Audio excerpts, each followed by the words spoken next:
Tata group यानी भरोसे का दूसरा नाम। नमक से लेकर हवाई जहाज तक सारी चीजें टाटा की हैं। टाटा ग्रुप आज जिस मुकाम पर पहुंचा है उसमें जमशेदजी टाटा से लेकर रतन टाटा तक एक बहुत बड़ा योगदान है। यह ग्रुप लगातार आगे बढ़ रहा है, लेकिन एक सवाल हमेशा से कि रतन टाटा के बाद टाटा ग्रुप का अगला वारिस कौन होगा। दोस्तों, आज की वीडियो में हम इस बात पर डिस्कस करेंगे कि टाटा ग्रुप आगे कौन संभालेगा और टाटा ग्रुप की स्टार्टिंग से लेकर आज तक की जर्नी के बारे में हम डिस्कस करेंगे। तो बने रहिए इस वीडियो में लास्ट तक। नमस्कार दोस्तों, मेरा नाम है विपिन कुमार और आप दिख रहे हैं मोटिवेशनल थॉट विद विपिन। दोस्तों, सबसे पहले हम बात करते हैं टाटा ग्रुप की स्थापना के बारे में।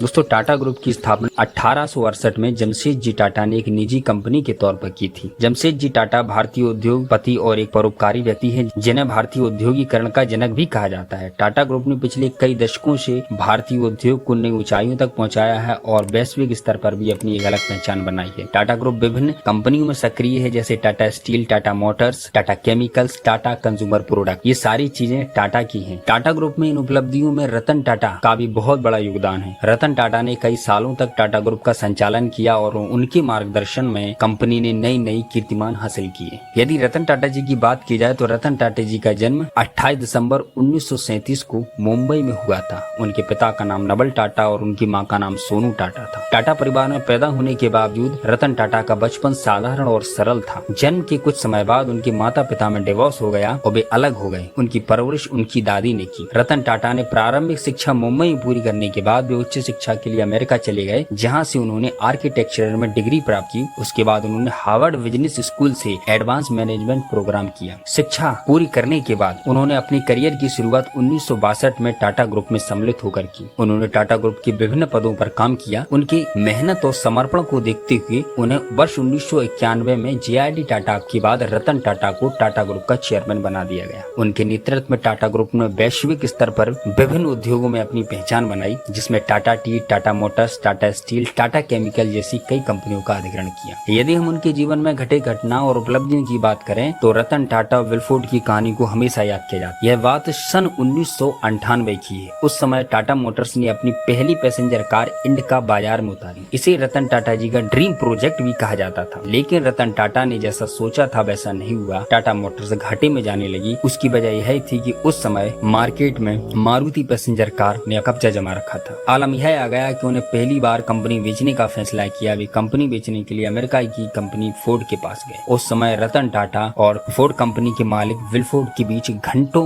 मीटिंग हुई। रतन टाटा की हालत को देखकर विलफोर्ड ने उनसे अच्छा बर्ताव नहीं किया। विलफोर्ड ने यहाँ तक कह दिया कि जब कारोबार की आपको जानकारी नहीं है तो आपने इतना पैसा क्यों लगा दिया। अंत में तो विलफोर्ड ने हद ही कर दी। उन्होंने कहा, यह कंपनी खरीद कर हम आप पर एहसान कर रहे हैं। ये आखिरी शब्द सुनकर रतन टाटा बाहर निकल आए और कंपनी को बेचने का फैसला कैंसिल कर दिया और इंडिका कार प्रोजेक्ट पर फिर से उन्होंने काम किया। उन्होंने एक रिसर्च टीम तैयार की जिसका काम था मार्केट का एनालिसिस करना, मार्केट की नीड को समझना, और उसके बाद उन्होंने फिर से इंडिका कार लॉन्च की और उसी इंडिका ने नई ऊंचाइयों को छू। इसके बाद समय बदला। कहते हैं ना कि इतिहास खुद को दोहराता है। उधर फोर्ड कंपनी का बुरा दौर शुरू हो गया। जिस प्रकार टाटा की विलफोर्ड के पास गए थे, उसी प्रकार विलफोर्ड टाटा के पास आए और इस बार विलफोर्ड के सुर बदले हुए थे। विलफोर्ड ने जैगुआर और लैंड रोवर को बेचने का बात कही। घंटों चली इस मीटिंग में यह डील संपन्न हो गई। जाते वक्त विलफोर्ड ने रतन टाटा से कहा कि आपने यह डील करके हम पर एक बहुत बड़ा एहसान किया। इस प्रकार जैगुआर और लैंड रोवर टाटा ग्रुप में सम्मिलित हो। इसके बाद यदि हम दुनिया की सबसे सस्ती कार की बात करें तो रतन टाटा जी की एक सोच ने दुनिया की सबसे सस्ती कार का निर्माण किया। एक बार की बात है, रतन टाटा ने देखा कि किस प्रकार एक मिडिल क्लास परिवार स्कूटर पर अपने बच्चों के साथ और स्वयं अनकंफर्ट तरीके से जा रहा था। यह देखकर रतन टाटा ने सोचा क्यों न एक ऐसी कार बनाई जाए जिसकी कॉस्ट मिडिल क्लास के लिए अफोर्डेबल हो, ताकि वे सुविधा से सफर कर सकें और उनकी कार लेने का जो सपना है वो भी पूरा हो सके। यह सोचते हुए टाटा जी ने नैनो टेक्नोलॉजी से प्रभावित होकर दुनिया की सबसे सस्ती कार नैनो 2008 में लॉन्च की। नैनो की लॉन्चिंग यह बताती है कि रतन टाटा जी की सोच मिडिल क्लास के लोगों के प्रति कितनी विचारणीय है। रतन टाटा स्वयं स्वभाव से सरल और सहज हैं। वे हमेशा सामाजिक कार्यों के लिए अग्रणी रहे। उन्होंने शिक्षा, चिकित्सा और ग्रामीण विकास के क्षेत्र में कई महत्वपूर्ण योगदान दिए। जब जब राष्ट्र पर भी कोई आपदा आई है तो उन्होंने बढ़ चढ़कर भाग लिया। वर्ष 2020 में संपूर्ण विश्व में कोरोना का खतरा मंडरा रहा था। उस समय रतन टाटा जी ने 1500 करोड़ की एक बहुत बड़ी धनराशि PM के फंड में दान की और एक अनुमान के मुताबिक वे अपनी कमाई का 65% हिस्सा दान कर देती है। यह चीज चीज बताती है कि वे स्वभाव से कितने सरल और सहज हैं। उनके इस स्वभाव को देखते हुए राष्ट्र उन्हें कई बार राष्ट्रीय और अंतर्राष्ट्रीय पुरस्कारों से सम्मानित किया गया। उन्हें भारत सरकार ने वर्ष 2000 में पद्म भूषण और 2008 में पद्म विभूषण से सम्मानित किया। रतन टाटा की